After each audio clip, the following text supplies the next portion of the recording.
2 3เพื่อสร้างขบวนการคำดับหับตอนกองประชุมใหญ่ครั้งที่2ของคณะพักกองบัญชาการปกสแขวงไสสมบูรณ์ที่จะได้จัดขึ้นในม.นี้ให้มีความหมายสำคัญลึกซึ้งกว้างขวางและมีบรรยากาศโพดพื้นม่วนซื่น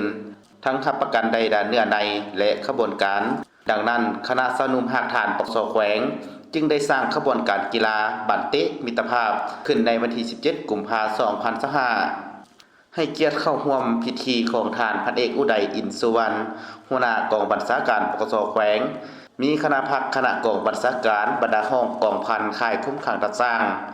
ตลอดหอดองค์การจัดตั้งสาวนุ่มเมยิงเข้าร่วม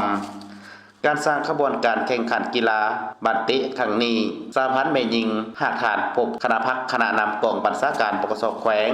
และทีมผสมสาวนุ่มบรรดาห้องทั้งนี้ก็เพื่อเป็นการหัดแน่นความสามัคคีภายใน